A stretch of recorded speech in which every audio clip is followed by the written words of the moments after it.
Spiritual progress అనేది మనం పరీక్షించుకోవలసినటువంటి చాలా ప్రాముఖ్యమైన విషయం. మనందరం ప్రతిదిన జీవితంలో ఎదుగుదలను ఇష్టపడతాం.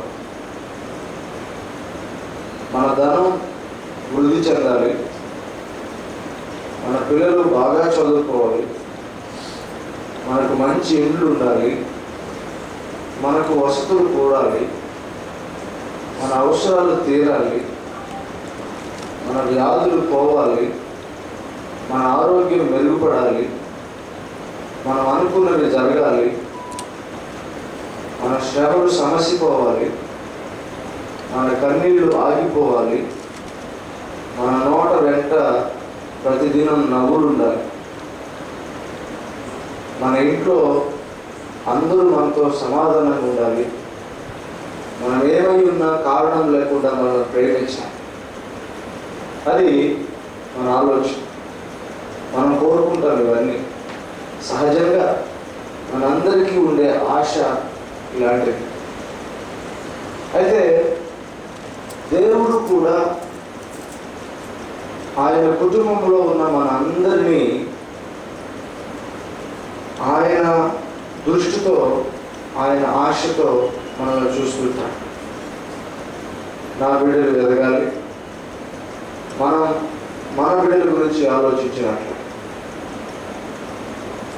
ఎవరికైనా ఏదైనా సమస్య వస్తే తల్లిదండ్రులుగా వారి బిడ్డల సమస్యలను ఎంత శ్రద్ధగా పట్టించుకుని తీరుస్తారో, అలాగా మన శ్రమల్లో కూడా ఆయన పర్సనల్గా, వ్యక్తిగతంగా ఆయన జోక్యం చేసుకొని వాటిని అత్యాసక్తితో, దేవుని వాక్యం చాలా స్పష్టంగా రాయబడింది, యెహోవా తన ఆసక్తిని రేపుకొని ఈ కార్యమును తానే నెరవేర్చును అని దేవుని వాక్యం చదివిస్తుంది. ఆయన వ్యక్తిగతంగా ఇన్వాల్వ్ అవుతాడు. వారికి వీరికి పురమాయించడం అనేది మనకు కనిపిస్తుంటుంది, కానీ దాన్ని ఆయన వ్యక్తిగతంగా జోక్యం చేసుకుని మనకున్న అవసరాలు తీరుస్తుంటాడు. అయితే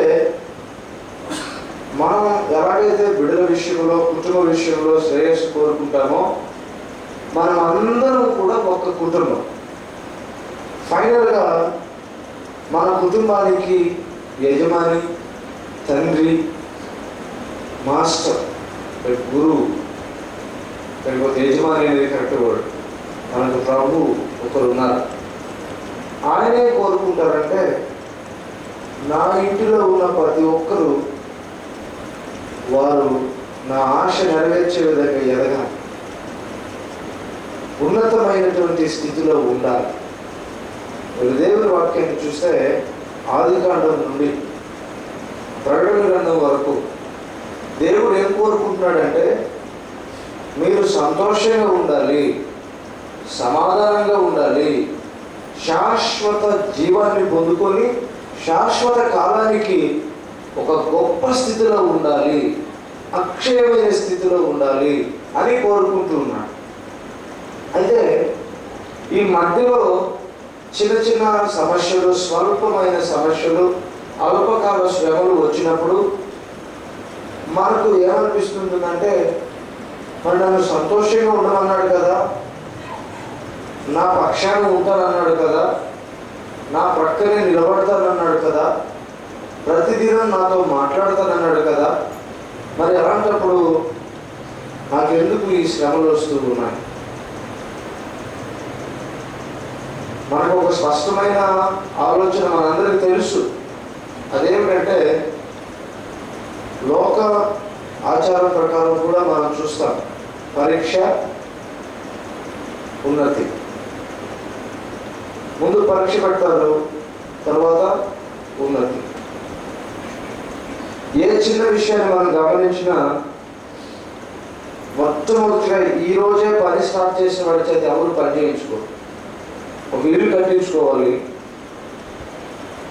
మంచిగా నైపుణ్యం కలిగినటువంటి పని వారు ఎవరు వెతుకులాడు. మనం ఒక డిజైన్ చూపిస్తాం, ఈ డిజైన్ బట్టి నా ఇల్లు కట్టమని చెప్తాం. ఆ డిజైన్ కోసం ముందుగా ఒక ఎస్టిమేషన్ కనుక్కుంటాం. దాన్ని బట్టి దీన్ని సమర్థవంతంగా, విజయవంతంగా, నిరాఘాటంగా సాగించగల వారు ఎవరో వారి కోసం చూస్తాం. తదనుగుణంగా వారిని కనుక్కున్న తర్వాత మనం పని ప్రారంభిస్తాం. అయితే దేవుడు కూడా అలాగే తన చిత్తాన్ని, తన లక్ష్యాన్ని నెరవేర్చే క్రమంలో మనలను సమర్థవంతమైన వారిగా, నైపుణ్యం సాధించిన వారిగా, విజయానికి సరిపోయిన వారిగా, యోగ్యులుగా మార్చే పనిలో ఉంటాడు ఆయన. ఫైనల్గా చెప్పాలంటే లోకం ఎవరు నిపుణులో వారిని ఎంచుకొని పని అప్పగిస్తుంది. దేవుడైతే నిపుణులను తయారు చేసి పని అప్పగిస్తాడు. ఆమేన్. హల్లెలూయా. మన పద్ధతి, లోక పద్ధతి ఏమిటంటే, నేను ఒకవేళ టీచింగ్కి వెళ్ళాలి, చూస్తాను నాకు టీచర్ ట్రైనింగ్ అయిపోయిందా, తర్వాత నేను ఎక్కడైనా పని చేశానా, ఆ తర్వాత నా దగ్గర ఒక డెమో తీసుకుంటాను. నేను ఒక డెమో ఇవ్వాలి, డెమోన్స్ట్రేషన్ నచ్చితే దాన్ని బట్టి శాలరీ నెగోషియేషన్ చేస్తాను, ఇంత శాలరీ ఇస్తాను అంటే ఏంటనమాట. ముందు పరీక్షలు చేస్తారు, ఒక ఇంటర్వ్యూ కండక్ట్ చేస్తారు, ఒక పరీక్ష పెట్టి తర్వాత నియమిస్తారు. దేవుని వాక్యం అంటుంది, దేవుడు తానే శిక్షణ ఇచ్చి నిపుణులు తన నైపుణ్యతను నేర్పించి నిపుణులుగా మార్చి అప్పుడు మళ్ళీ పనిలో నియమించుకుంటాడు. ఇది దేవుని పద్ధతి. కాబట్టి మన శిక్షణ ఏదైతే ఉందో, ట్రైనింగ్, అది మాత్రమే మనకు హార్డ్గా అనిపిస్తూ ఉంటుంది. దేవుని వాక్యం చదివిస్తుంది, ప్రస్తుత కాలమందు ఏ శిక్ష అయినా దుఃఖకరంగా ఉండును అని దేవుని వాక్యం చదివిస్తుంది. హెబ్రీయులకు రాసిన పత్రిక 12వ అధ్యాయంలో మనం గమనిస్తే ప్రతి శిక్ష లేకపోతే ప్రతి తర్ఫీదు, ప్రతి ట్రైనింగ్ దుఃఖకరంగా ఉంటుందా. 12వ అధ్యాయము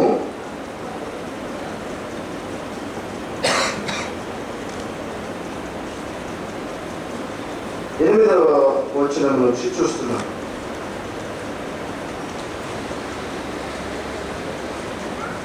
ఏడవ వచనం చదవండి దయచేసి. శిక్షా ఫలము పొందుటకై మీరు సహించుచున్నారు, దేవుడు కుమారులుగా మిమ్మును చూచుచున్నాడు. ఇది మెయిన్ రీజన్. అసలు ఆయన ఎందుకు శిక్ష పెడుతున్నాడు, ఎందుకు మనకు ట్రైనింగ్ ఇస్తున్నాడు అని అంటే, ఆయన ఎలా మనల్ని చూస్తున్నాడు అని అంటే తన సొంత వారిగా చూస్తూ ఉన్నాడు. తన సొంత కుమారుడుగా, కుమార్తెలుగా మనను చూస్తున్నాడు. అయితే ఇది మనకు తెలుసు, నేను ఆయన బిడ్డను అని అంటాం మనమే. కానీ వాస్తవ స్థితి వచ్చేసరికి మళ్ళీ ఎక్కడో మనకే మనం సంజాయిషి ఇచ్చుకోవాల్సి వస్తుంది. ఎందుకు నాకు దేవుడు ఇలా చేశారంటే మళ్ళీ ఒకసారి డౌట్ వస్తుంది, ఇంతకు నేను ఆయన బిడ్డనేనా, ఆయన బిడ్డనైతే తండ్రి ఎందుకు ఇంత కఠినంగా ఉన్నాడు అనిపిస్తుంది. మనం ఇందాక రీజన్ తెలుసుకున్నాం, మనము ఆయన కుమారులుగా ఆయన చూచుచున్నాడు. ఇంకా చెప్పాలంటే మనను తన సొంత బిడ్డలుగా ట్రీట్ చేస్తున్నాడు, మనతో అలాగా వ్యవహరిస్తాడు. ఆయన సొంత బిడ్డలుగా మనల్ని చూస్తున్నాడు. అలాంటప్పుడు అక్కడ ఇంకొక రీజన్ ఏమిటంటే, శిక్షాఫలము పొందుటకై మనం సహించుతున్నాం. అంటే మనం పొందేటువంటి తర్ఫీదుకు, మనం తీసుకునేటువంటి శిక్షణకు ఖచ్చితమైనటువంటి రివార్డ్ ఉంది. సింపుల్గా చెప్పాలంటే ఒక పోస్ట్ ఇవ్వదలిచాడు, ఆ పోస్ట్ కోసం ఇప్పటి నుంచే నీకు శిక్షణ ఇస్తున్నాడు. ఏ శిక్షణ పూర్తయిన తర్వాత, ఈ శిక్షణ పూర్తయిన తర్వాత ఖచ్చితంగా ఆ పోస్ట్ మనకిస్తాడు. సింపుల్గా చెప్పాలంటే మీకు నియమించిన ఆ పోస్ట్ తీసుకోవడానికే మీరు సహించుతున్నారు. అంటే చాలా క్లుప్తంగా మనకు నేరుగా సూటిగా మన మనసులోనికి చేరే ఒక మాట ఏమిటంటే, ఈరోజు కొద్ది మందిగా మనం దేవుని సన్నిధిలో ఉన్నాం. అందరికీ మెసేజెస్ పెట్టారు, ఆల్మోస్ట్ నంబర్స్ ఇచ్చిన వారు అందరికీ మెసేజెస్ పెట్టారు. మనం కొద్ది మందిగా వచ్చాం. ఈ కొద్ది మందిగా మనం ఏక మనసుతో, ఏక తాత్పర్యంతో ఇక్కడి నుంచి వెళ్ళాలి. అది ఏం తాత్పర్యం అంటే, నా పోస్ట్ ఏంటో నా తర్ఫీదును బట్టి ఉంటుంది. నేను ఒకవేళ ఒక మంచి పైలట్ కావాలనుకున్నాను, ఫర్ ఎగ్జాంపుల్ నాకు ఎత్తులంటే భయం అనుకోండి, నేను సెలెక్ట్ అవుతాను. మంచి స్విమ్మర్ కావాలి, నాకు హైడ్రోఫోబియా ఉంది, నీళ్ళంటే భయం, కాగలనా? నాకు బాగా పాడాలని ఉంది, నువ్వు నోరు తెరిచానంటే 10-15 గాడిదలు ఒకసారి అడిచినట్టుంటుంది, నేను మంచి ఇవ్వగలనా? అంటే మనం అనుకునే సౌలభ్యాన్ని బట్టి మనం కావాల్సింది అవ్వాలి, అది విధానం. అయితే దేవుడు ఏం చేస్తాడంటే రా మెటీరియల్ తీసుకుంటాడు, ఫైన్ ఆర్టికల్స్గా మారుస్తాడు. అసలు ఎందుకు పనికిరానివి తీసుకుంటాడు. ఆయన ఏం చేస్తాడంటే మహా నైపుణ్యంతో, అందుకనే దేవుని గురించి రాయబడి ఉంది, ఆయన పరమశిల్పి అట. పరమ శిల్పి. ఎందుకు పనికిరాని అడ్డుబండలుగా ఉండే వాటిని తీసుకొని అత్యంత అపురూపమైన కళాఖండాలుగా మార్చడం ఆయన పని. ఆయన పనే అది. ఆయన మనమంతా ఎలా చూస్తామంటే ఏది మంచి మెటీరియల్ చూస్తుంటాం, ఆయన దీన్ని ఎంత మంచిగా చేయగలమో ఆలోచిస్తుంటాం. మనకంటికి కొన్ని క్వాలిటీతో కూడిన వస్తువులు కావాలి. ఈ మధ్య కాలంలో ఒక ఆయన మాట్లాడుతూ అంటున్నాడు, మా పొలంలో గ్రానైట్ పడిందండి, 4 రకాల గ్రానైట్ పడింది, ఒకటి రెడ్, ఒకటి గ్రీన్, ఇలా చెప్పుకుంటూ వెళ్తూ ఇది నంబర్ 1 క్వాలిటీ అట, ఇది ఫలానా వాటిలో ఉపయోగిస్తారట అని క్వాలిటీ గురించి చెప్తున్నా. క్వాలిటీ లేకపోతే ఆపాదించడం కష్టం మానవులకి, కానీ దేవుని వాక్యం సెలవిస్తుంది ఏ క్వాలిటీ లేని వాటిని తీసుకొని ఫైన్ క్వాలిటీ కలిగినటువంటి వాటిగా మార్చడం ఆయన పని. ముడి సరుకు తీసుకొని మహత్తరమైన కళాఖండాలుగా మార్చడమే ఆయన పని. అందుకే ఆయన ఏం చేస్తాడంటే ఒక పోస్ట్ కోసం మనల్ని ఎంచుకున్నాడు ఆయన. మనకు తెలియదు ఎంత పెద్ద పోస్ట్ మన గురించి ఆలోచించాడో. మీరు ఒక చిన్న విషయాన్ని, ఈవెన్ ఈ లోకములో కూడా దేవుని వాక్యం సెలవిస్తుంది, ఇహమందును పరలోకమందును ఆశీర్వదించగలిగిన సమర్థుడు ఆయన. మనం కొన్నిసార్లు పరలోకంలోనే మన ఆశీర్వాదాలు అనుకుంటారు, కాదండి, భూమి మీద కూడా దేవుడు ఇహంలో మనలను హెచ్చించగలడు. అందుకనే దేవుని వాక్యం సెలవిస్తుంది ఇహమందును పరమందును 2 చోట్ల కూడా ఉన్నతమైన స్థితిలో మనల్ని ఉంచడమే ఆయన యొక్క ముఖ్య ఉద్దేశం. అందుకనే దేవుని వాక్యంలో సెలవిస్తుంది ఇశ్రాయేలును ఎన్నుకుంటే భూమి మీద ఉన్న సమస్త జనులలో శ్రేష్టమైన వారిగా ఉండమన్నాడు. చాలా మంది దేవుని బిడ్డల గురించి ఆయన బైబిల్లో మనకు స్పష్టంగా ఏమని రాయించాడంటే వీరందరూ భూమిలో అతి శ్రేష్టమైన బుద్ధి గలవారు. దానియేలు గురించి మాట్లాడితే భూమి మీద ఉన్నటువంటి మహా సామ్రాజ్యమైనటువంటి బబులోను మొదలుకొని కోరేషు, దర్యావేషు వచ్చేంత వరకు 5 రాజుల పరిపాలనలో ముఖ్యమైనటువంటి నాయకుడిగా ఉన్నాడు దానియేలు. దానియేలు గురించి రాస్తాడు, దానియేలు అతి శ్రేష్టమైన బుద్ధి గలవాడై, అత్యంత జ్ఞానము కలిగిన వాడై, ఆత్మపూర్ణుడై ఉంటే తన పోస్టు ఎప్పుడూ పదిలంగా ఉంచుకున్నాడు. భయమే లేదు, ఆయనకి సబ్స్టిట్యూట్ లేరు. ఈ రోజుల్లో ఎలాగంటే, నిన్న నాకు ఒక ఫ్రెండ్ ఉన్నారు, శ్రీ చైతన్య స్కూల్లో పనిచేస్తా. ఆ స్కూల్లో పనిచేస్తూ ఉండగా మాకు దగ్గరగా ఊరు ఉంది, 2-3 బ్రాంచెస్ పెడుతున్నా. కొత్తగా ఒక బ్రాంచ్ ఓపెన్ చేస్తే తక్కువ మంది చేరారు, స్టాఫ్ని మెయింటైన్ చేయడం కష్టమైపోయింది. అప్పుడు ఏం చేస్తున్నారంటే కొంతమంది స్టాఫ్ని తొలగించేస్తున్నారు. వాళ్ళలో ఒక టెన్షన్ మొదలైంది, ఎవరిని తీసేస్తారు. కొంతమంది అనుకుంటున్నారు మా దగ్గర ఖచ్చితంగా 1 year 1.5 years చేయాలని బాండ్ రాయించుకున్నారు కదా, ఇంకా నా బాండ్ పూర్తి కాలేదు, ఒకవేళ అడిగితే నా చేత బాండ్ ఎందుకు రాయించుకుని అర్థం తిరుగుతాను అనుకుంటున్నారు కొంతమంది. మా ఫ్రెండ్ అంటున్నాడు, ప్రస్తుతానికి ఉన్న వాళ్ళలో మంచి పేరు నాకే, కాబట్టి ఖచ్చితంగా నన్ను తీసేయి, ఎందుకంటే నాకు సబ్స్టిట్యూట్ ఇప్పటికే లేదు. నేను అన్నాను, ఒకవేళ నువ్వు మంచివాడివి నీకు ఎక్కువ జీతం ఇవ్వాల్సి వస్తుందని తక్కువ కోసం వచ్చేవాడిని పెట్టుకొని నేను బయటికి చేసి ఏం చేస్తావరా అంటే ఆలోచిస్తున్నాను. నిజమే కదా, ఈ యాంగిల్ కూడా ఉంది. నేను బాగా చెప్తాను, నన్ను ఉంచండి, నేనంటే అడిగినంత శాలరీ ఇవ్వాలి. వాడికి శాలరీయో ఇంకోటో వాడికి ఒక క్రైటీరియా ఉంటుంది. పిల్లవాడికి క్వాలిటీ ఎడ్యుకేషన్ ఇవ్వడం కాదు, కానీ పిల్లవాడికి చదువు చేయడం లేదనేది ఒక ఊపదంపుడు పందా వచ్చేసింది. సో ఒక మగింగ్ ప్యాటర్న్, వచ్చేసింది కాబట్టి బాగా స్టఫ్ కలిగిన వాడే చెప్పాలని ఏం లేదు, చెప్పేవాడు కావాలి, ఎవరైనా పర్వాలేదు. కాబట్టి నీకంటే కొంచెం తక్కువ శాలరీకి ఎవరైనా ఉంటానంటే ఆయన పెట్టుకుని తీసేస్తారు కదంటే అప్పుడు టెన్షన్ స్టార్ట్ అయ్యి. అంటే ఏంటన్నమాట, మన పోస్ట్కి ఈ లోకంలో రకరకాల వేస్లో టెన్షన్. మన పోస్ట్ ఉంటుందో లేదో మనకు తెలియదు, అన్ని సమస్యలు వస్తాయి. మంచి హ్యాపీ ఫాదర్ ఉన్నాడు అనుకోండి, ఇంట్లో పిల్లలను బాగా చూసుకుంటాడు, భార్యను బాగా చూసుకుంటాడు. మంచి భార్య ఉందనుకోండి, భర్తను పిల్లలను బాగా చూసుకుంటారు. కొంతకాలం పరిస్థితులు రకరకాల ప్రభావాలు చూపినప్పుడు కుటుంబాన్ని మేనేజ్ చేయలేని పరిస్థితులు వస్తే అదే మంచి ఫాదర్ చెడ్డ ఫాదర్ అయిపోతాడు, అదే మంచి భార్య చెడ్డ భార్య అయిపోతుంది. అంటే పరిస్థితులకు అనుగుణంగా ఈ లోకంలో మన పొజిషన్స్ తారుమారవుతుంటాయి.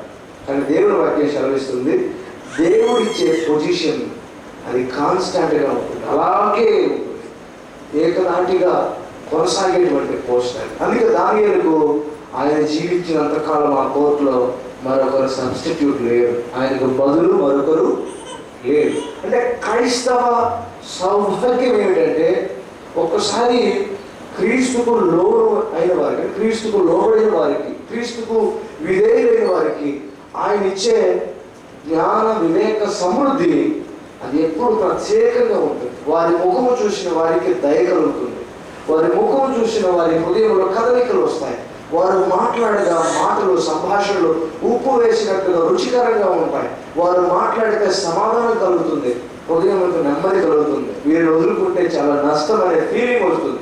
ఇవి నిజ క్రైస్తవ జీవితంలో మనం చూస్తూ ఉంటాం. దానికి జస్ట్ ఆపోజిట్ యాంగిల్ కూడా ఉంది. క్రైస్తవుడు నోరు విప్పితే చెంప మీద చెడుమని కొట్టినట్టు కూడా ఉంటుంది. ఎందుకంటే కరప్షన్ ఒప్పుకోడు, సోమర్థనానికి ఒప్పుకోడు. సో కొలీగ్ కనుక సైలెంట్గా కొడుకు నిద్రపోతున్నాను అనుకో, అపనమ్మకంగా ఉన్నాంలే కష్టపడు అంటారు. ఇది ఎవరో బాబు, వాళ్ళు నిద్రపోడు వాళ్ళు నిద్రపోలేడు అనే ఇది వస్తుంది. రెండు యాంగిల్స్ ఉన్నాయి. ఇదంతా ఎందుకు చెప్తున్నానంటే ఒక క్రైస్తవ జీవితపు విధానం ఎలా ఉంటుందంటే ఎట్టకేలకు మనం చూస్తే బహుశ్రేష్టమైనదిగా మేలుకరంగా ఉంటుంది. అలా మేలుకరమైన జీవితాన్ని, మేలుకరమైన స్థితిని ఇవ్వడానికే ఆయన మనకు ట్రైనింగ్ ఇస్తారు.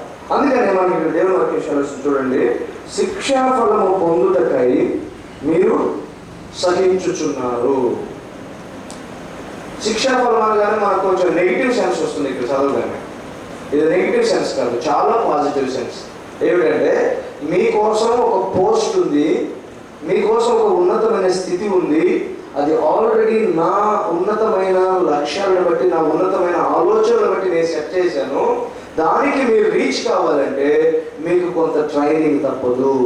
ఆ ట్రైనింగ్ పొందిన తర్వాత మీరు చేరుకునే ఆ ఉన్నతమైన పొజిషన్ కోసమే మీరు సహించాలి కదా. కొంతమంది ప్రొబేషన్ పీరియడ్లో ఉంటారు. 1 year, 1.5 year, 2 years ప్రొబేషన్ ఉంటుంది. ఉద్యోగం చేరిన తర్వాత ప్రొబేషన్ పీరియడ్ ఉంటుంది. వాళ్ళను రెగ్యులర్ చేయాలంటే వాళ్ళు ఏం చేస్తారంటే కొన్నిసార్లు అనవసరమైన టెన్షన్లో పెడుతుంటారు, టార్గెట్స్ పెడుతుంటారు, చికాకులు కలిగిస్తుంటారు, ఇంటెన్షనల్గా, ఉద్దేశపూర్వకంగా. కొన్నిసార్లు అక్కడున్న వాళ్ళకే ఏదో అనిపిస్తుంటుంది, కానీ మళ్ళీ వాళ్ళే సముదాయించుకుంటుంటారు. ఏం చెప్తారు తెలుసా, జస్ట్ 1 year వెయిట్ చేస్తే రెగ్యులర్ అవుతుంది, అప్పటి వరకు ఈ బాధలు పడక తప్పదు, అలా ఉంటుంది. అంటే ఇలాంటి ఒక సౌలభ్యం దేవుని వాక్యంలో కూడా ఉంది. ఆ ప్రొబేషన్ పీరియడ్లో ఉండగా సహించాలి. ఎందుకంటే ఉన్నతమైనటువంటి ప్రమోషన్ ఒకటి మన కోసం ఎదురు చూస్తుంది.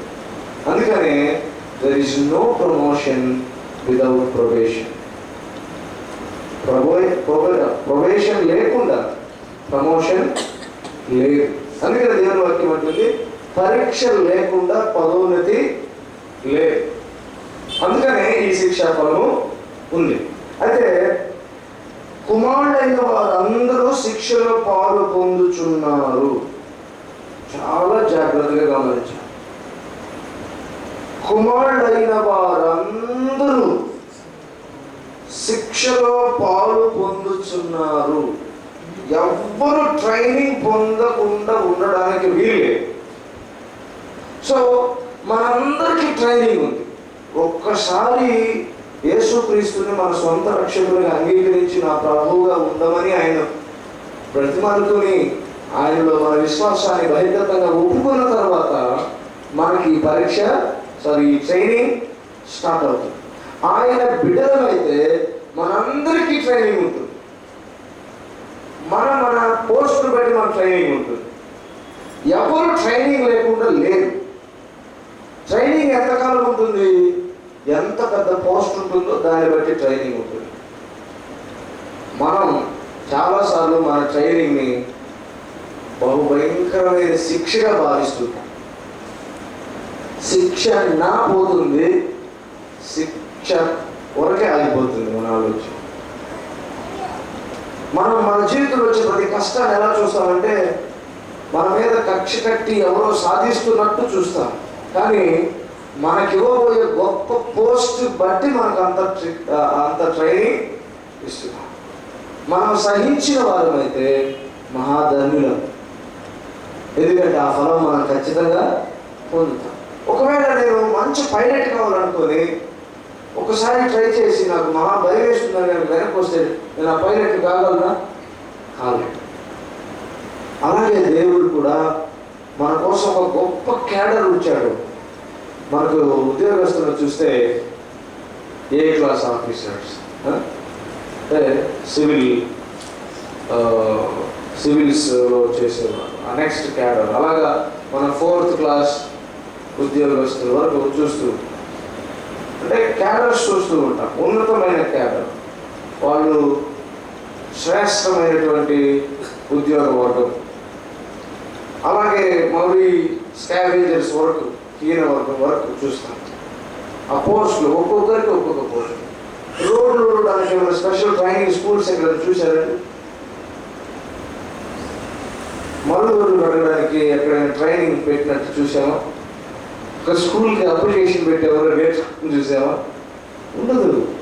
అదే ఒక అడ్మినిస్ట్రేటివ్ ఫీల్డ్లోకి వెళ్ళాలి, ఒక డిస్ట్రిక్ట్ని అడ్మినిస్ట్రేట్ చేయాలంటే దానికి ఎంతో ప్రయాసపడాలి. ప్రపంచంలో ఉన్న ప్రతి విషయాన్ని తెలుసుకోవాలి. అలా ఉంటుంది కదా సివిల్స్ అంటే. ఇదంతా ఎందుకు? మన పోస్ట్ బట్టి మన శిక్షణ. క్రైస్తవ జీవితంలో ఇది ప్రతి ఒక్కరు అర్థం చేసుకోవాలి. మనం ఆత్మీయ ప్రగతి సాధించాలి అని అంటే మన గ్రహింపు చాలా ముఖ్యం. మనం గ్రహించకపోతే మన విశ్వాసము, మన ప్రగతి కుంటుపడిపోతుంది. నేను చిన్నప్పుడు ఒక కథ విన్నాను. ఎవరో చెప్పారట ఒక వ్యక్తికి, నీవు ఇక్కడ 10 అడుగులు ఇక్కడ తవ్వడం ప్రారంభిస్తే నీకు పెద్ద బంగారు గని పడుతుంది అని చెప్పారట. ఎంత తవ్వాలో ఏంటో తెలియక తవ్వడం ప్రారంభించాడు. ఒక 2-3 ఫీట్ తవ్వేసిన తర్వాత అతను కనిపించింది, ఇది శ్రమ వృధా ఉంటుందో లేదో అని చెప్పి వర్క్ వదిలేస్తాను. మరొకడు వచ్చి సరే 3 ఫీట్ పడలేదు, ఇంకేమైనా పడుతుందేమో అని చెప్పి ఇంకొంచెం ఒక 5-6 అడుగులు తవ్వుతాడు. పడకపోయేసరికి ఇది అబద్ధమేమో లే అనుకుని వెళ్ళిపోతాడు. మరొకడు వచ్చి ఇంకొక 2 ఫీట్ 3 ఫీట్ తీస్తాడు. వాడు కూడా ఏం లేదని పెడతాడు. కానీ మరొకడు వచ్చి ఖచ్చితంగా ఇక్కడ పడుతుందన్న గట్టి నమ్మకంతో పడేంత వాళ్ళు తవ్వుతారంటే 1 ఫుట్ తవ్వగానే గోల్డ్ మైన్ అన్నమాట. అంటే ఒక కథ చెప్తాను. విజేతకు పరాజితునికి మధ్య 5 నిమిషాల తేడా అంటారు పెద్దవాళ్ళు. అంటే 5 నిమిషాల కాలంలో మైండ్ చేంజ్ అయిపోతుంది. గెలుస్తాను అని పట్టుబడితేనేమో గెలుస్తాను, నా వల్ల కాదు అనుకుంటే ఆ నిమిషంలో వదిలేసి వెళ్ళిపోతాను. గ్రహింపు చాలా ముఖ్యం. ఈరోజు మేము యూనివర్సిటీ దగ్గరికి వెళ్ళాము, నేను వినోద్. నేను ఫస్ట్ వెళ్ళగానే కౌంటర్లు అడిగాను, ఫలానా డీడీ ఎక్కడ తీయాలని అడిగితే అక్కడికి వెళ్ళి ఫలానా డీడీ ఎక్కడ తీయాలంటే అక్కడ వెళ్ళి అడగాలి. ఎక్కడో చెప్పట్లేదు ఎవరు, అక్కడికి పో అన్నారు.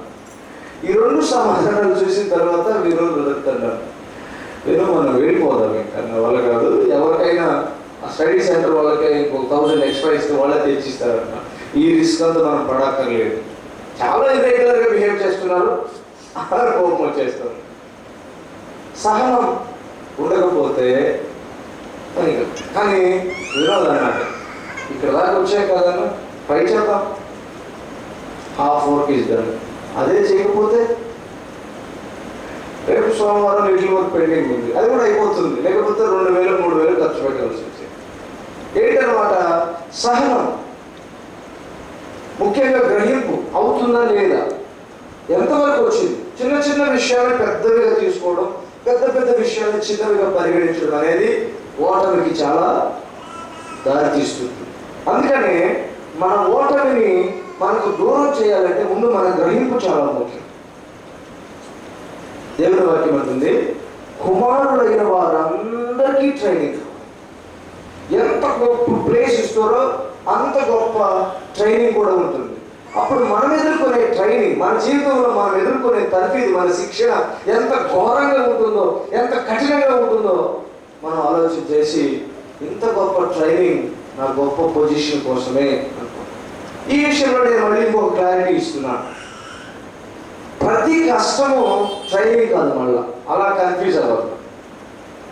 విశ్వాస జీవితంలో 2 ఉన్నాయి, శిక్ష ఉంది, పరీక్ష ఉంది.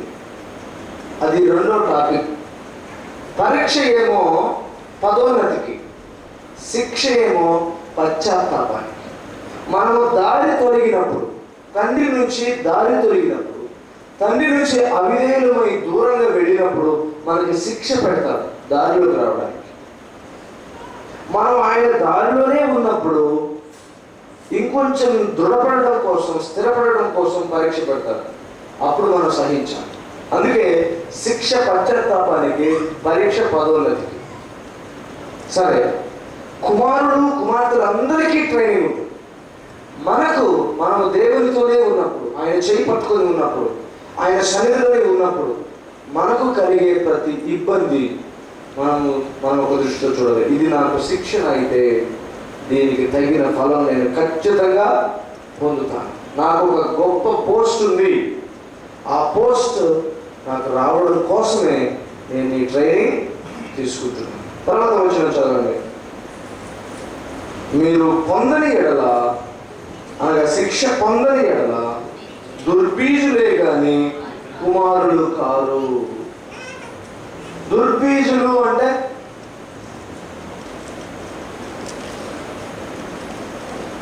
లిటరల్ గా చెప్పాలంటే అది చాలా చాలా హీనపదం.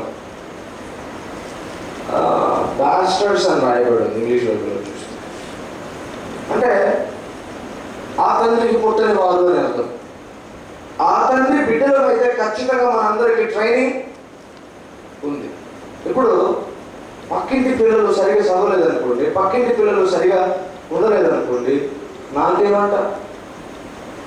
నా పిల్లలు సరిగా లేకపోతే, నా పిల్లలు సరిగా చదవకపోతే నేను వాళ్ళ మీద ప్రత్యేకమైన దృష్టి పెట్టి, వారి మీద ప్రత్యేకమైన నిఘా పెట్టి, వారిని సరిగా పట్టించుకుని కొట్టి దండించి ఏదో ఒకటి చేసి వాళ్ళని కరెక్ట్ వారి వేలో పెట్టాలనుకుంటారు. నా బిడ్డలు కాబట్టి.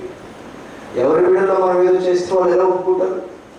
అలాగే దేవుని వాక్యం అంటుంది, నిజంగా మనం ఆయన బిడ్డలు అయితే ఆయన ఖచ్చితంగా ట్రైనింగ్ ఇస్తాడంట. ఇందులో ఏ మినహాయింపు లేదు. మనం అయ్యా నాకు కొంచెం ట్రైనింగ్ నేను తట్టుకోలేదని అంటే ఆయన అంటాడు, మన గురించి మనకంటే ఆయనకు బాగా తెలుసు. అందుకే బెల్లిగ్రహం అనే దైవసేవకుడు అంటారు, మనలో 3 ఉన్నారంట. ఒకటి, ఇతరులకు తెలిసిన నేను. ఇతరులు అంటారు వాడి ముఖం, వాడే మనిషి.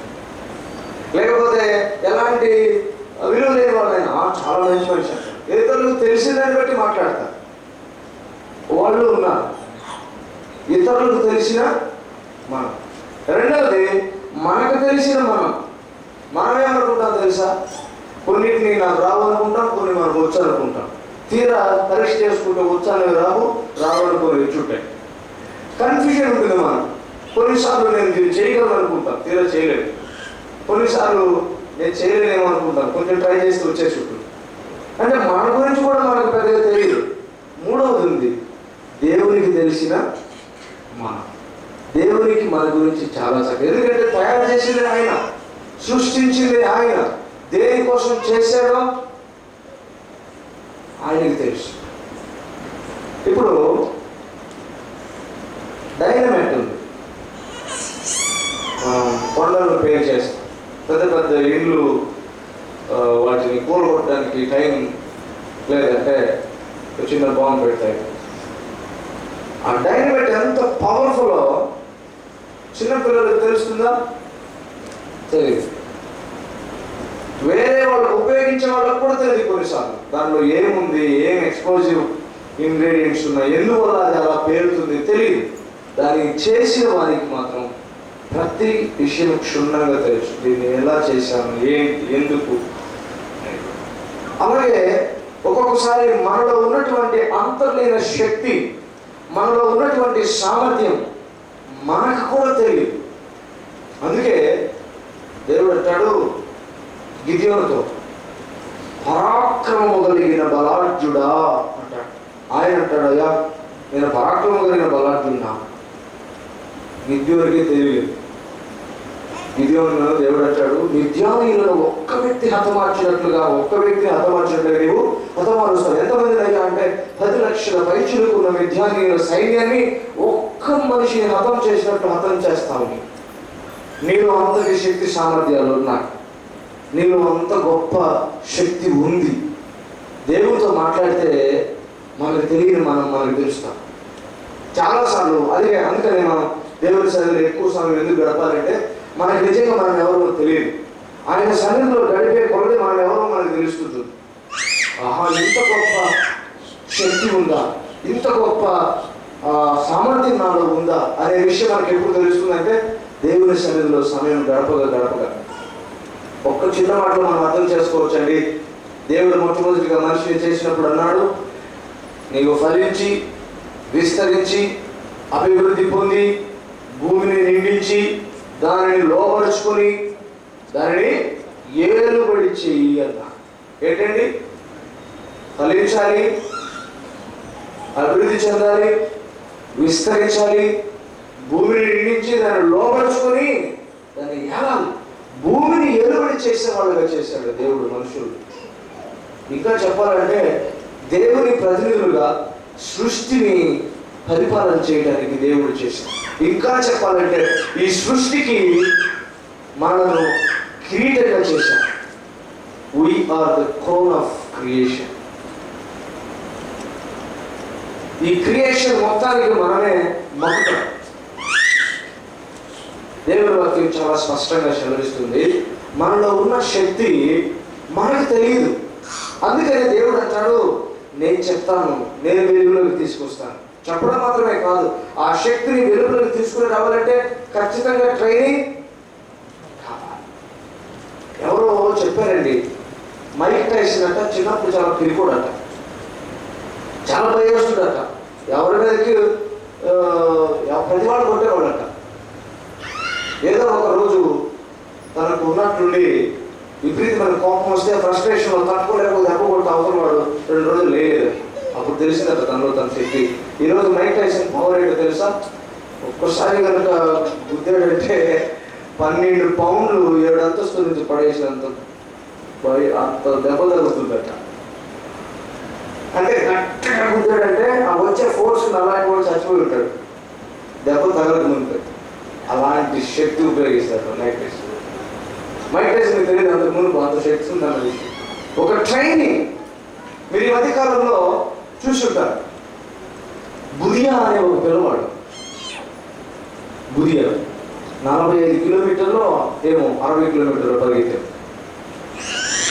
4 సంవత్సరాల పిల్లవాడు. వాళ్ళ నాన్నగారి మీద అంతర్జాతీయ మానవ హక్కుల సంఘం బాలల హక్కుల మీద ఒక పిటిషన్ వేసి వీడు చాలా కఠినంగా పిల్లవాడితో వ్యవహరించాడు, టార్చర్ చేశాడు. లేకపోతే పిల్లవాడు ఇంత కష్టపడటం ఏంటి? వాళ్ళ నాన్నగారు అంటారు, నేను టార్చర్ పెట్టాను సరే, కానీ నా పిల్లవాడు ఈరోజు ప్రపంచానికి తెలిసాడు, నాకు రివార్డ్ ఇవ్వరా కదా. 45 కిలోమీటర్లు 60 కిలోమీటర్లు 4 ఏళ్ళ పిల్లవాడు పరిగెత్తాడు. మంచి పట్టుదల కలిగిన 25 to 35 ఇన్ బిట్వీన్ ఒక యంగ్ పరిగెత్తమంటే 4 కిలోమీటర్లు పరిగెత్తి ఆవసోపాలు పెడతారు కదా, రోపుతారు, అలసిపోతారు, సొమ్మసిల్లిపోతారు. మన ఈ మధ్య పోలీస్ ట్రైనింగ్లో కూడా చాలా న్యూస్ చూస్తున్నాం. ఏదో కావాలనుకొని ఆశగా వెళ్ళిన యువకుడు ప్రాణాలు కోల్పోయాడను, న్యూస్ టైటిల్ చాలా వెరైటీగా వేస్తుంది. ఆశగా వెళ్ళాడు, ఆశలు మిగిలిచిపోయాడు, నేను టైటిల్ వేస్తుంది. ఏంటంటే పరిగెత్తు మధ్యలోనే గుండె ఆగిపోయి పడిపోయే సందర్భం చాలా. అంటే 4-5 కిలోమీటర్లకు టార్గెట్ పెట్టుకుంటే అలాగైతే 45-60 కిలోమీటర్లు పరిగెత్తారు ఉదయం. 4 సంవత్సరాల వయసు. ఎంత గొప్ప ట్రైనింగ్ ఇచ్చుంటాడో నాన్నగారు.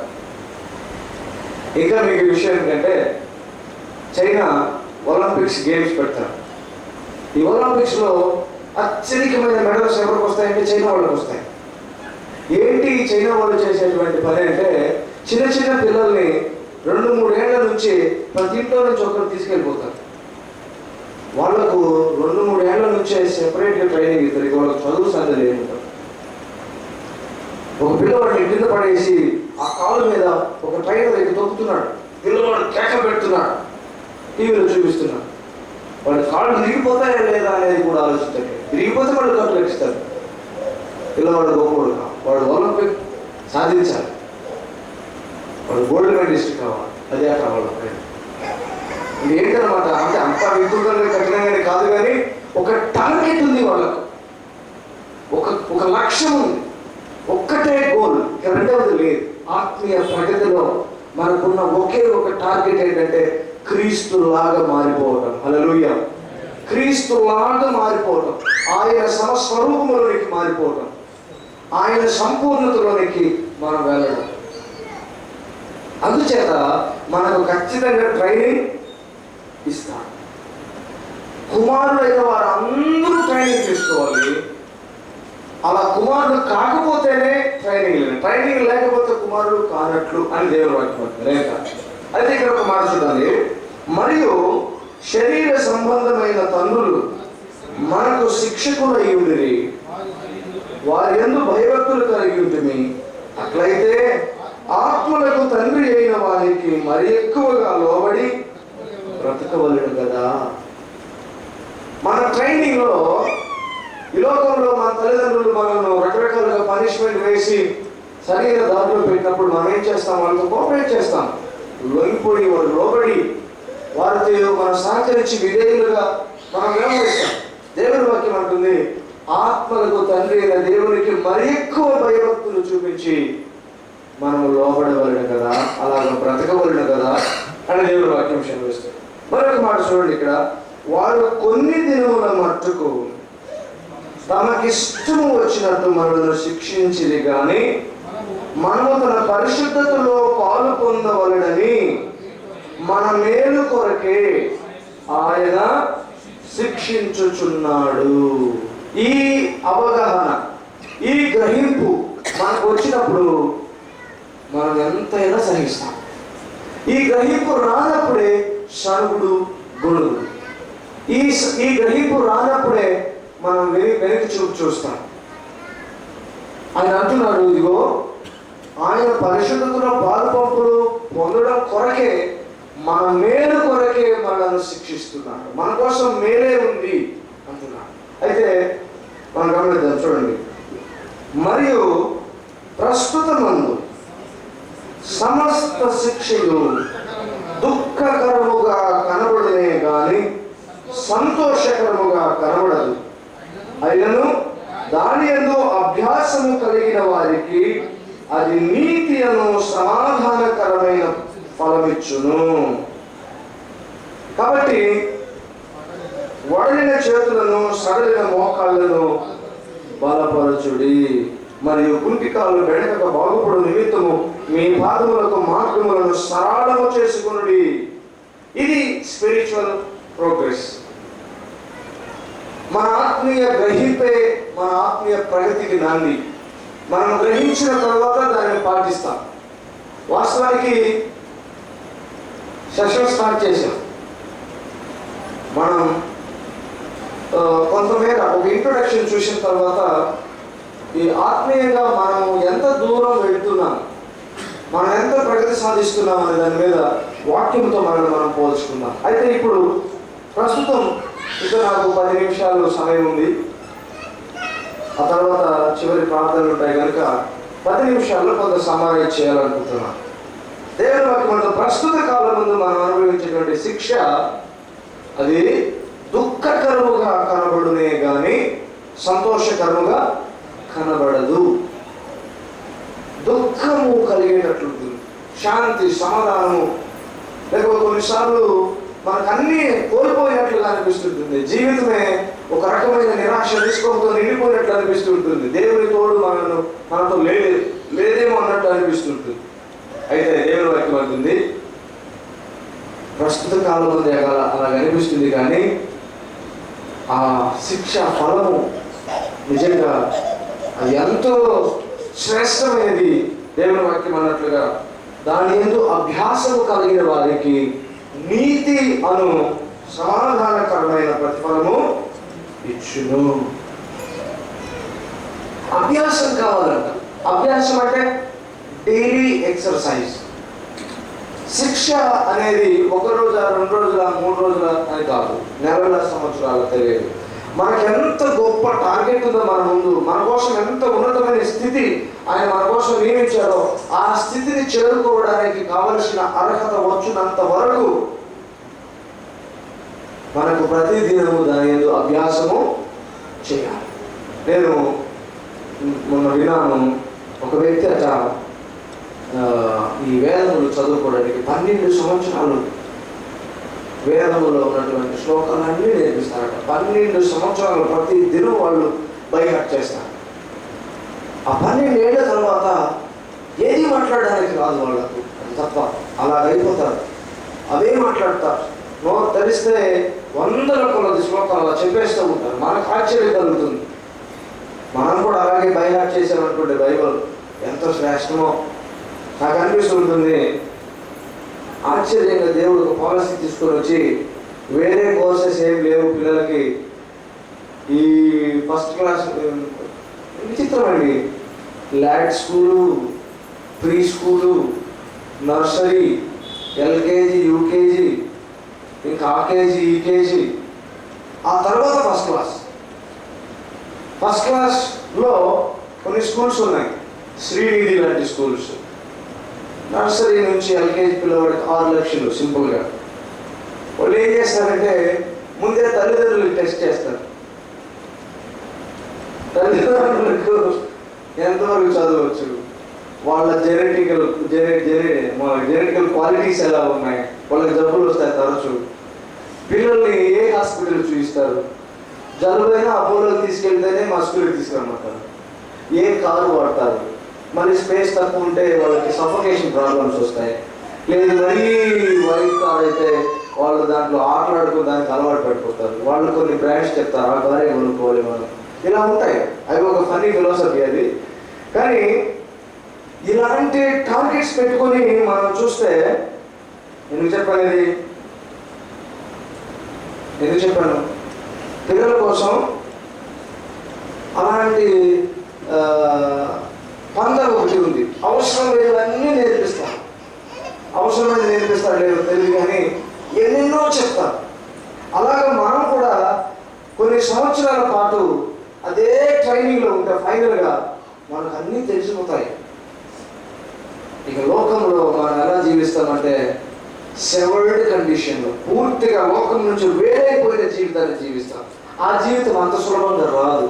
ఆత్మీయ ప్రగతి అంటే అది మనకై మనం కలిసిపోలేము, లోకంతో మనం కలిసిపోలేము, లోకంలో ఉండలేము. లోకం అంటే అసహ్యం కలుగుతుంది. అందుకే దేవుడు అంటాడు, యెహోవా యందు భయభక్తులు కలిగి ఉండడం అంటే చెడుతనమును అసహ్యించుకుంటే కదా అంటాడు.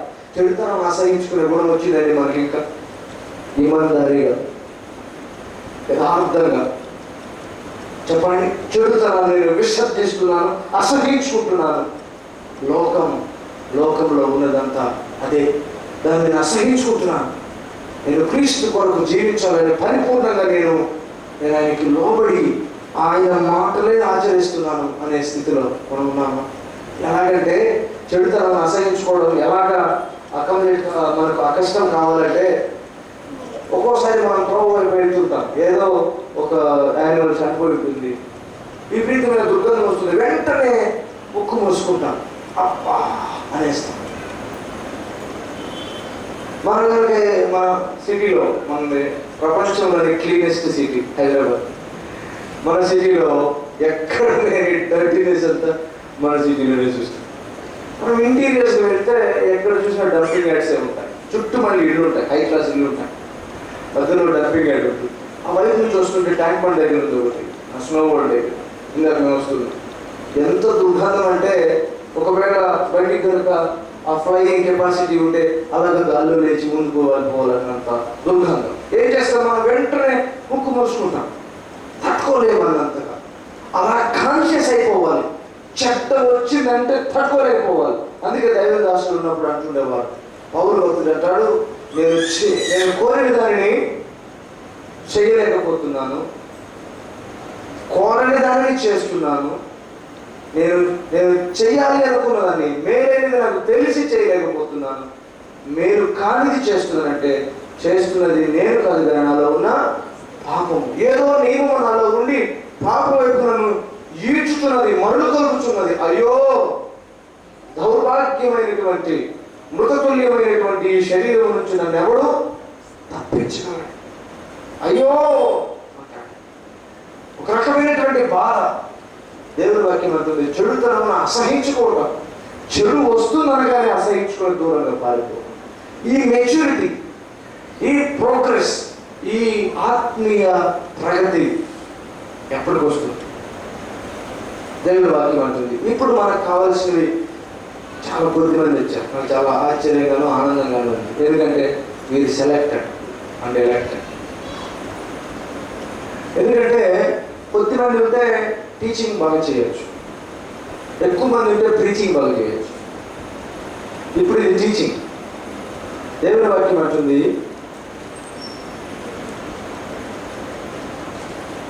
చాలా చాలా చాలా చాలా శ్రేష్టమైనటువంటి దేవుని వాక్యం. ఆయన మన గురించి గొప్ప తలంపులు కలిగి ఉన్నారు.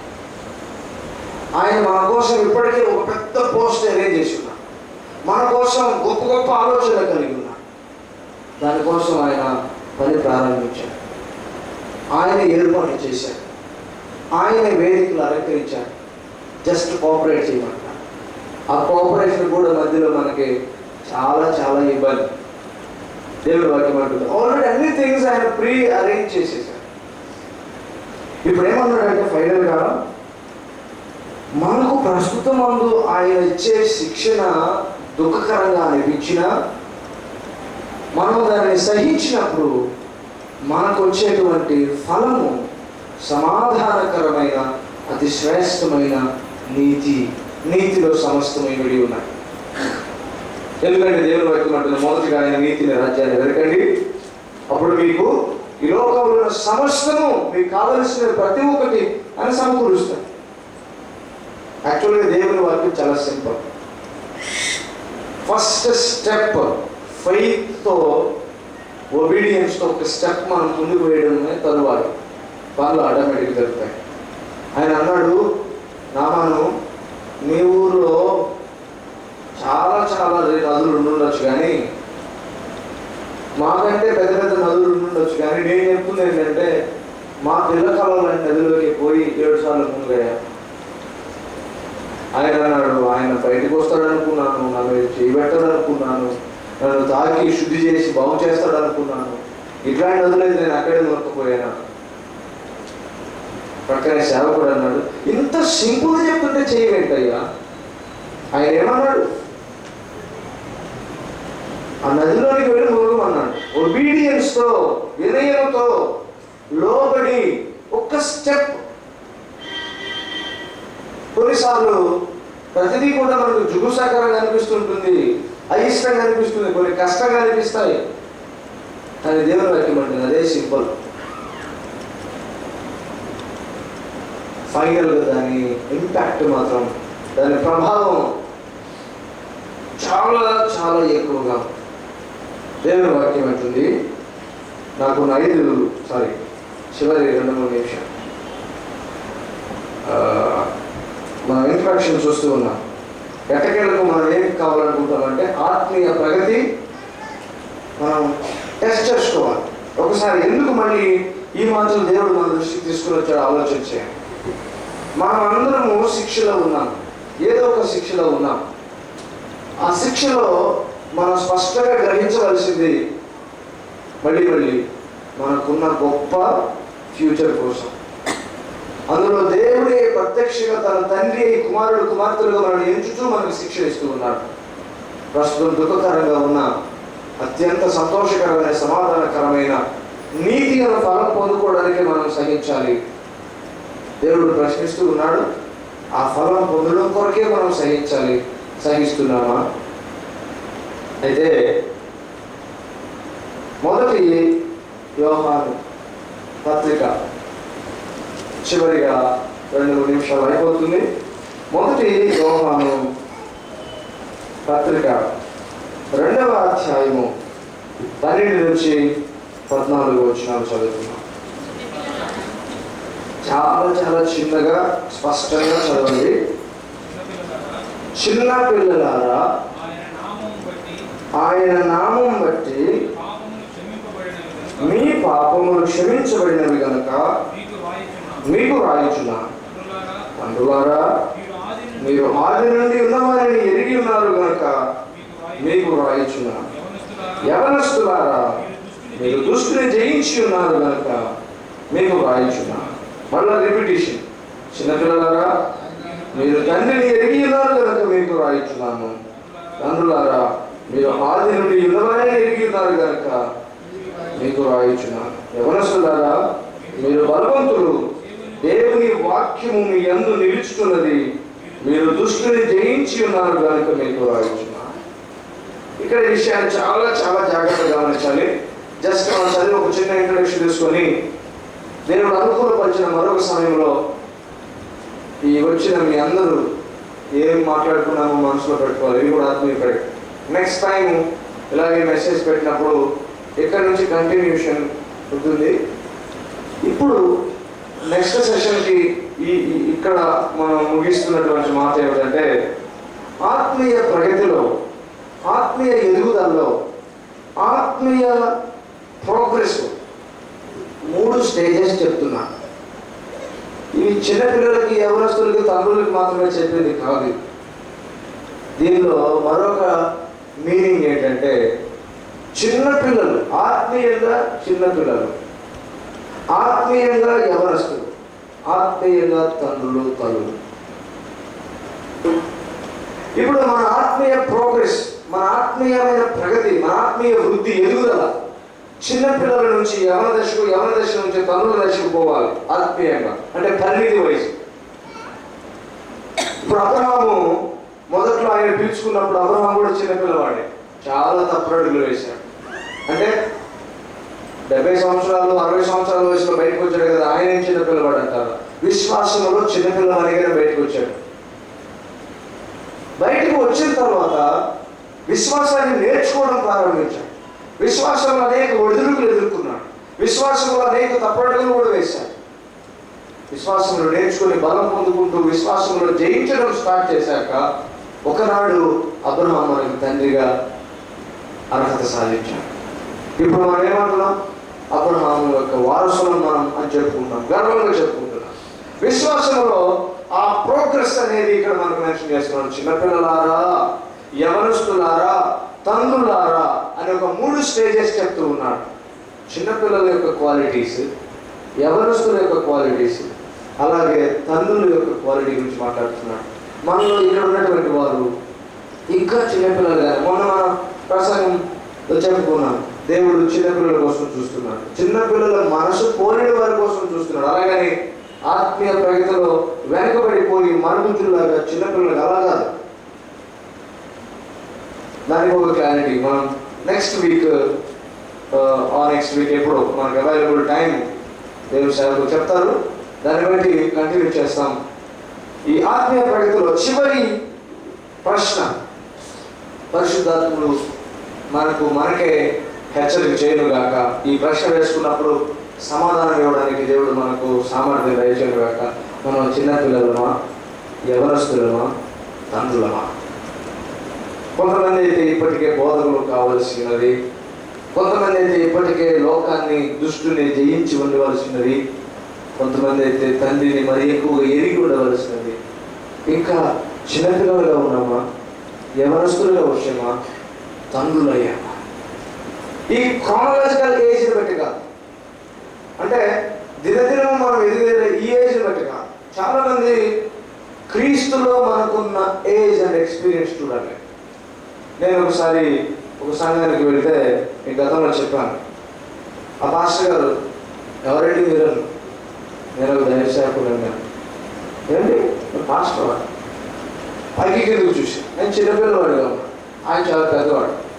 మాట్లాడతావా? ఏంటండి మరి అంత రెక్లెస్గా నాకు మాట్లాడుతున్నా? అట్లయితే మాట్లాడు.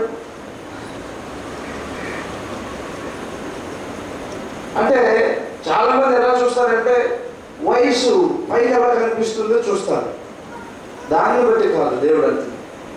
విశ్వాసం నేర్చుకోవడంలో, విశ్వాస జీవితం జీవించడంలో మనకంటే చిన్న సండే స్కూల్ పిల్లవాడి తండ్రిగా వ్యవహరించవచ్చు. వృద్ధ దశలో ఉన్న కూడా చిన్నపిల్లలాగే ఉండిపోవచ్చు. అలాగే విశ్వాస జీవితంలో తండ్రులు ఎవరు, యవనస్తులు ఎవరు, పిల్లలు ఎవరు? వచ్చే వారం దీని మీద విపులంగా మనం మాట్లాడుకుందాం. పిల్లల స్థాయి నుంచి యవనస్తుల స్థాయికి, యవనస్తుల స్థాయి నుంచి తండ్రుల స్థాయికి వెళ్ళవలనని ఆయన బహుగా కోరుకుంటున్నాడు. అందుకే పేతురు భక్తుడు అంటాడు, విశ్వాసంలోనూ కృపలోనూ పవిత్రతలోనూ అమూల్యమైన పరీక్షకు నిలిచే మీ విశ్వాసంలోనూ ఎదగాలి అంటాడు. ఎదుగుదలలో దేవుడు చాలా ఆసక్తి కలిగి ఉంటాడు. మనకున్న ఒక టార్గెట్ ఏంటంటే క్రీస్తులాగా మారడం. కాబట్టి తొలి దశలో విశ్వాసం ఎలా ఉంది, కొన్నాళ్ళు గడిచిన తర్వాత విశ్వాస జీవితం ఎలాగుంది, ఇప్పుడు విశ్వాస జీవితం ఎలాగుంది, ఆత్మీయంగా మనం ప్రగతి సాధిస్తున్నామా లేకపోతే క్షీణిస్తున్నామా? పిల్లల దశ నుంచి యవనస్తుల దశకు, యవన దశ నుంచి వృద్ధాప్య దశకు అనగా తండ్రుల దశకు మనం వెళుతున్నామా లేకపోతే మన ప్రయాణాన్ని మధ్యలోనే ఆపేసామా? మన పోరాటాన్ని మధ్యలోనే ఆపేసామా? ఇంకొకటి చక్కని మాట ఏంటంటే, ఒకటి జీవిస్తున్నది అని అంటే దాంట్లో జీవం ఉంటుంది. ఏమని? జీవిస్తుంటే జీవం ఉంటుంది. ఇల్లాజికల్గా ఉంటుంది. జీవిస్తుంటే జీవం ఉంటుంది. జీవం ఉంటే ఎదుగుదల ఉంటుంది. గ్రోత్ అనేది it's an evidence of life. జీవితానికి అదొక రుజువు. మనం కూడా సజీవంగా క్రీస్తులో జీవిస్తున్న వారమైతే, క్రీస్తులో ఎదుగుతున్న వారమైతే మనకు ఖచ్చితంగా ఆ ఎదుగుదల బయటకు కనిపించాలి, బాహ్యంగా కనిపించాలి. సో ఈరోజు ప్రాముఖ్యంగా ఈ విషయాన్ని మనం ఆలోచన చేయాలి. ఆత్మీయ ప్రగతి కోసం మనకు ఉండవలసినటువంటి మనసు, ఆత్మీయ ప్రగతిని మనం స్వాగతించే మనసు, ఆత్మీయమైనటువంటి తర్ఫీదుని మనం స్వాగతించే మనసు మనకు ఎంతైనా అవసరమని దేవుని వాక్య విషయాలు ఇస్తూ ఉంది. దీనికి మనం సిద్ధపడి ఉన్నామా?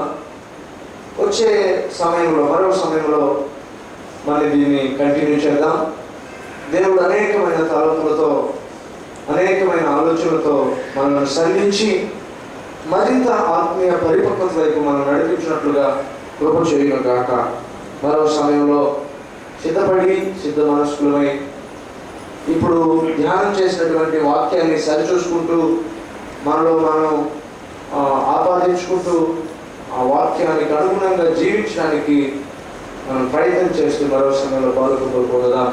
అప్పటి వరకు దేవుడు తన కరుణా హస్తములతో మనల్ని మోసి శాశ్వత రెక్కల కింద మనకు ఆశ్రయించి శాశ్వతముగా నుండి బాహువులు మనల్ని చుట్టి తన చేతుల్లో భద్రపరిచి క్షేమంగా తన సన్నిధికి నడిపించిన గాక.